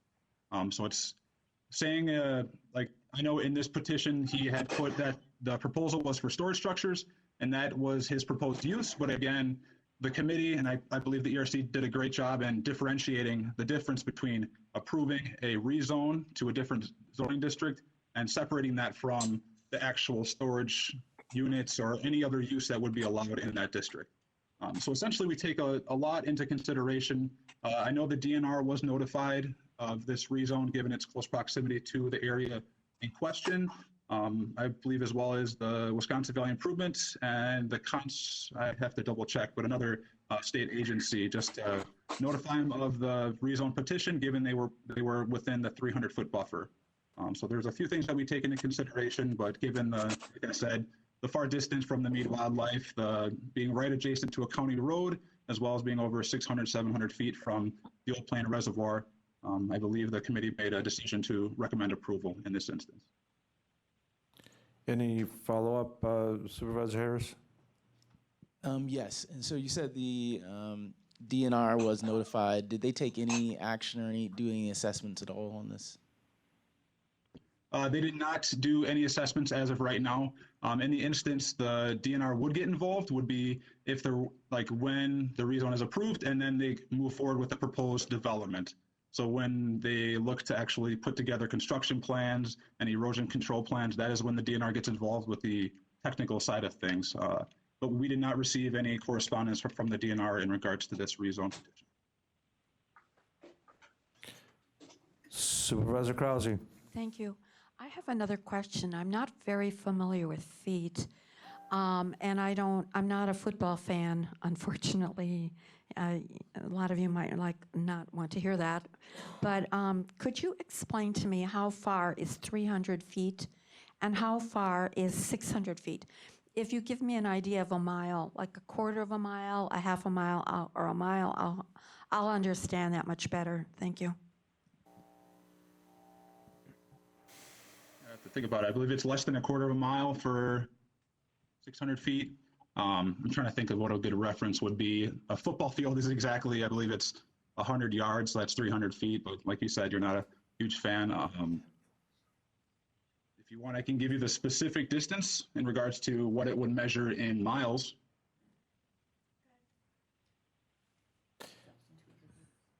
Yes, please.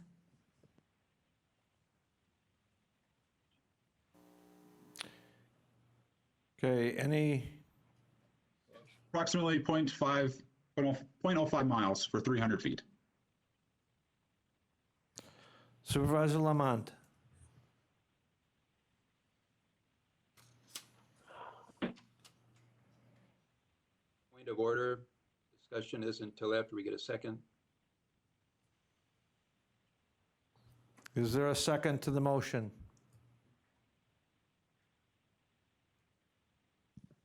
What is the motion again? The motion is to refer back to the ERC committee. I'll second it. There's a second. Any discussion? Okay, Supervisor Lamont, you still have your hand up. Do you wish to address the debate, the motion to refer back to committee?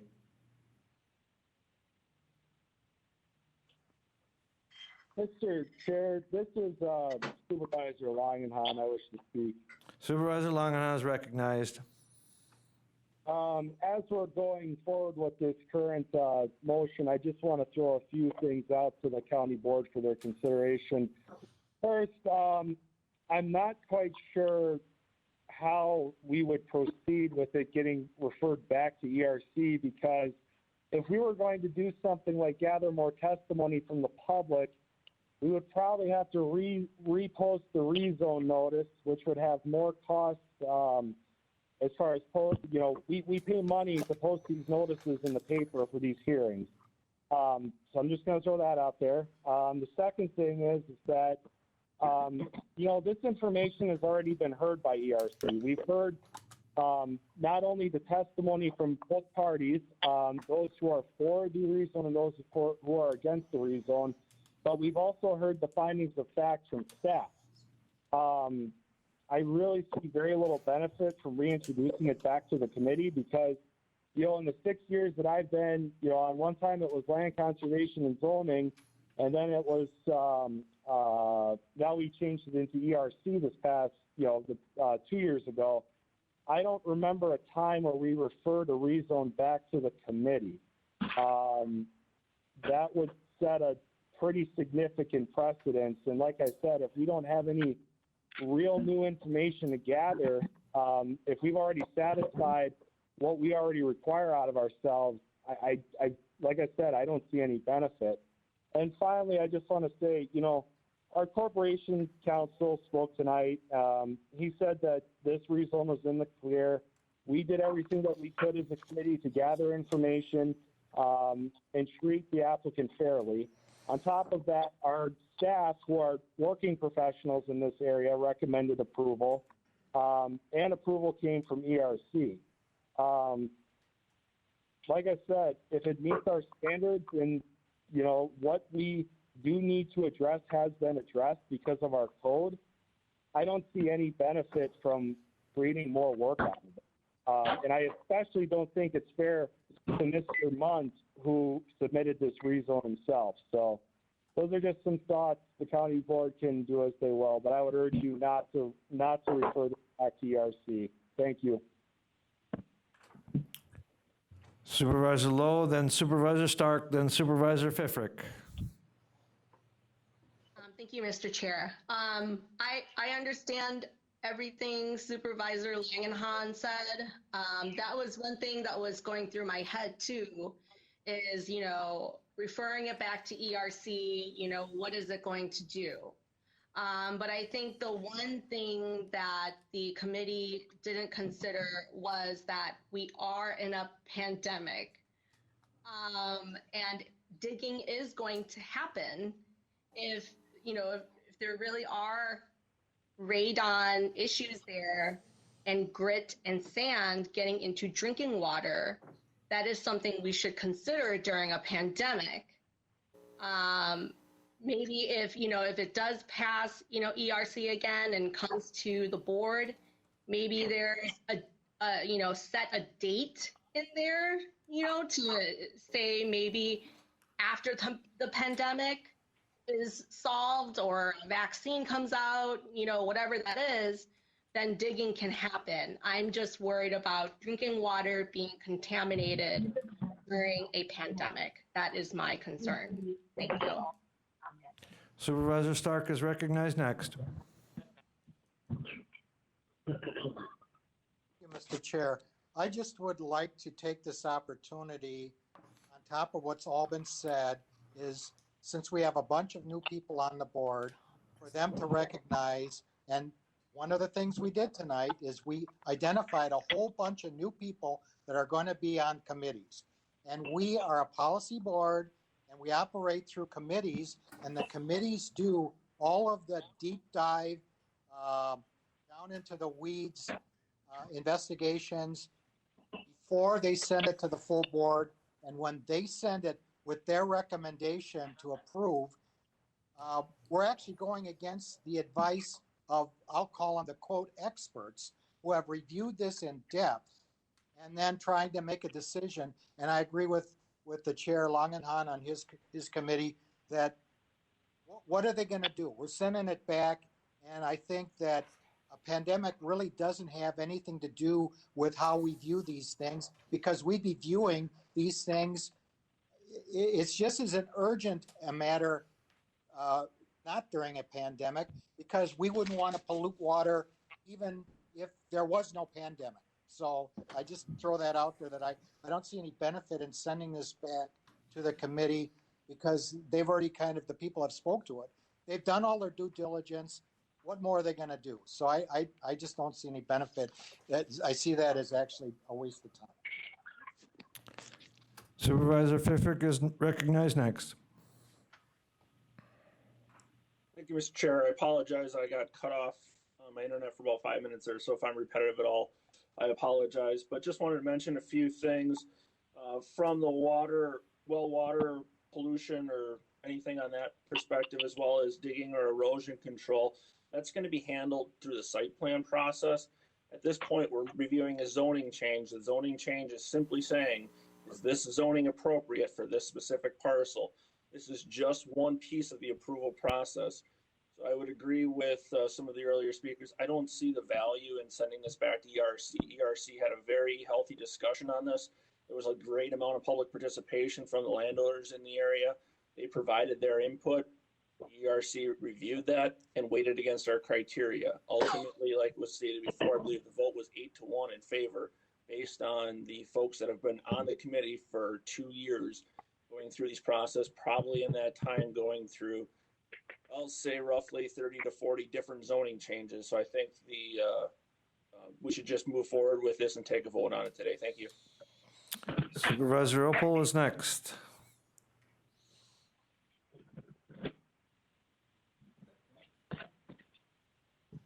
There we go.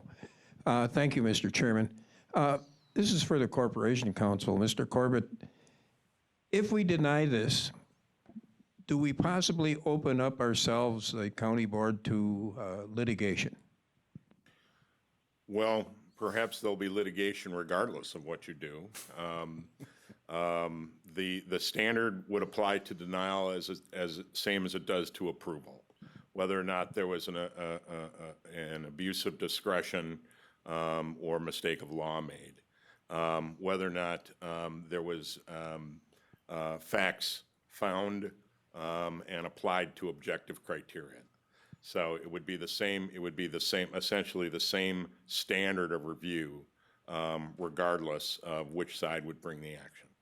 So, I think you're participating in a strong discussion about the advantages and disadvantages of this particular request to change a zoning boundary. Okay, the other comment I have is, being from a town myself, I hate to see one larger government stomp on a smaller government, as you well are aware, most of you that have been around the board for a while. But if Green Valley has already said we want it, okay, they've approved it, and it's met all the qualifications of the county, I can't even see why we'd want to send this back to a committee. Again, I respect the smaller government's role in this, and if they want it, they should be the leader on it, I would think. Thank you. Okay, we have Supervisor Zhang, then Supervisor Guild, and then we'll go back to staff Dominic Swags to. I'm sorry, Dominic. So Supervisor Zhang is recognized next. Thank you, Mr. Chairman. I was just going to call the question. Okay, question has been called. Our rules require that anybody that has been announced to participate in the conversation. You need to know if there's an objection. Well, I was going to get to that. Okay. I was going to get that. So first, I wanted to explain two things. Is there an objection to question being called? Is there an objection to question being called? Supervisor Krause. Okay. I object. So now, is there a second to the motion to call the question? Second has been called. The second has been made. Okay, and it's not debatable. It's not debatable. It's a 2/3 majority. It is not. This is not a debatable motion. It's a preferential motion, and it requires 2/3 majority. We will proceed to vote. The motion is to to call the question, end debate on the motion to refer back to committee. So I will ask the clerk to call the roll.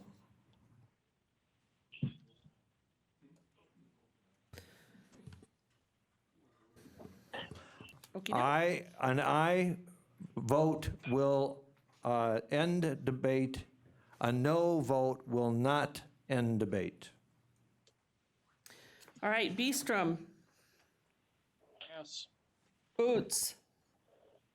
Aye. Ook. Yes. Butke. Aye. Christensen. Aye. Seiler. Aye. Conway. Yes. Dickinson. Aye. Drabeck. Pfeifferich. Yes. Fisher. Yes. Gaber. Yes. Gibbs. Yes. Gonnering. Guild. Yes. Gums. Yes. Harris. Jacobson. Yes. Johnson. Krause. Lamont. Yes. Longenhan. Yes. Leahy. No. Lowe. No. Mask. McEwen. Yes. Oberbeck. Yes. Opal. Robinson. Aye. Rosenberg. Schley. Aye. Seefelt. Aye. Soibert. Yes. Stark. Yes. Van Cray. Yes. Vole. Yes. Wagner. Yes. Zhang. Yes. Thank you. The motion carries. Debate is ended. Our rules, now I'll try to explain our rules. Our rules say anybody that has been recognized in the queue when the question is called is still allowed to address the board. And so we have two people that were left on the, when question was called, and that was Supervisor Guild, and then back to staff Dominique. So both hands are down. Is it correct that both of you do not wish to address the issue? This is Supervisor Guild. I did put my hand down after Supervisor Pfifferich spoke because he made the points I was going to make. Thank you. All right, so the debate is ended. We will move to the question or the motion on the floor is to refer back to the committee. All those in favor of referring it back to the committee signify by saying aye. Aye.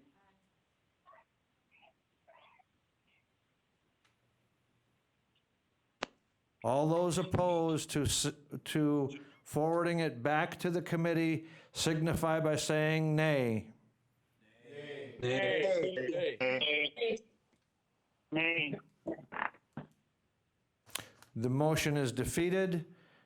We are back to the motion to approve. Any further debate? Any further discussion?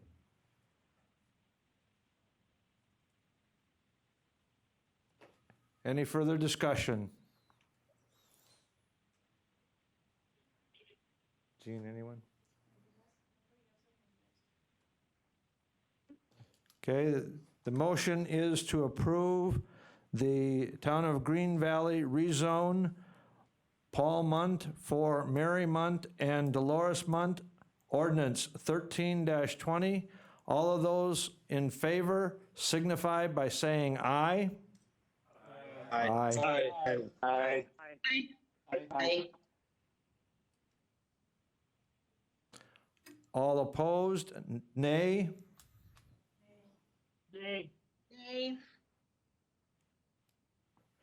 Motion carries. Moving on to resolutions. Item F, F17, approve 2020 budget transfers for Marathon County Department of Appropriations, Resolution 32-20. I just want to give context to the new supervisors. Anytime that there's a motion in a budget transfer, that does require a 2/3 majority of the board in here to approve those budget transfers. I will, what is the pleasure of the body? Supervisor Opal with the motion, Supervisor Drabeck with the second. Is there any discussion on item 17, approval of the 2020 budget transfers? And that resolution comes from Human Resources, Finance, and Property Committee. Any discussion?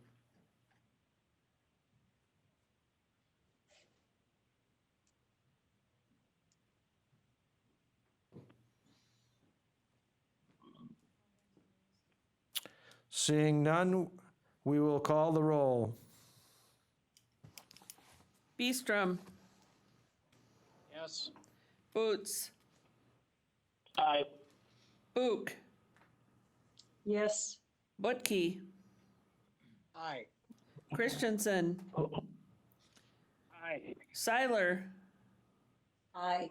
Conway. Yes. Dickinson. Drabeck. Yes. Pfeifferich. Aye. Fisher. Yes. Gaber. Yes. Gibbs. Aye. Gonnering. Guild. Yes. Gums. Yes. Harris. Jacobson. Yes. Johnson. Krause. Lamont. Aye. Longenhan. Yes. Leahy. Yes. Lowe. Yes. Mask. Yes. McEwen. Yes. Oberbeck. Yes. Opal. Aye. Robinson. Aye. Rosenberg. Yes. Schley. Aye. Seefelt. Yes. Soibert.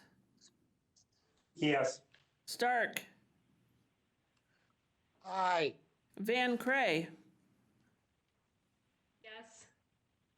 Vole. Sorry. Aye. Wagner. Aye. Zhang. Aye. Thank you.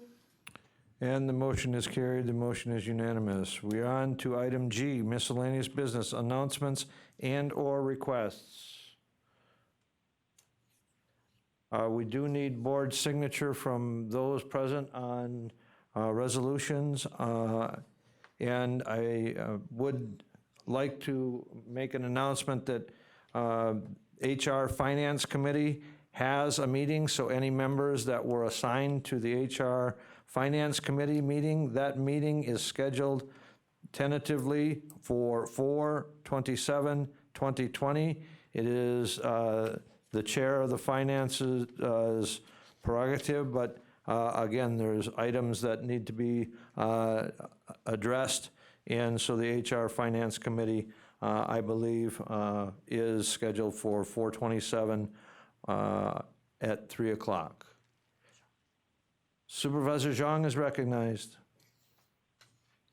Thank you, Mr. Chairman. I just want to use this opportunity to congratulate and welcome all the new county supervisors, and looking forward to working with them during this upcoming term. So thank you.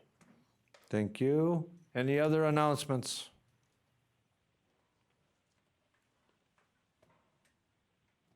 Any other announcements?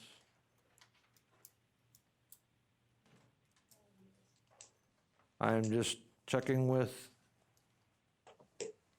my tech expert.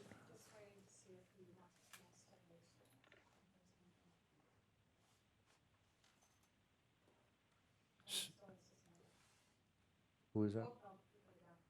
All right, I will, again, I want to thank everyone for their willingness and their willingness to, in these challenging times, use technology as well as we can, and sometimes it doesn't work, and sometimes it does. But again, a reminder that there will be a survey that is going to go out to your email address, and you need to choose two of the candidates that have indicated that and have been nominated for the executive committee. And please respond by 2 o'clock tomorrow. The poll will be closed. The two highest individuals receiving the highest vote totals will be the two elected to the executive committee. With that, Supervisor Opel. Motion is made to adjourn, seconded by Vice Chair McEwen. Any debate? All those in favor of adjournment signify by saying aye. Aye. Opposed? We stand adjourned. Thank you, ladies and gentlemen.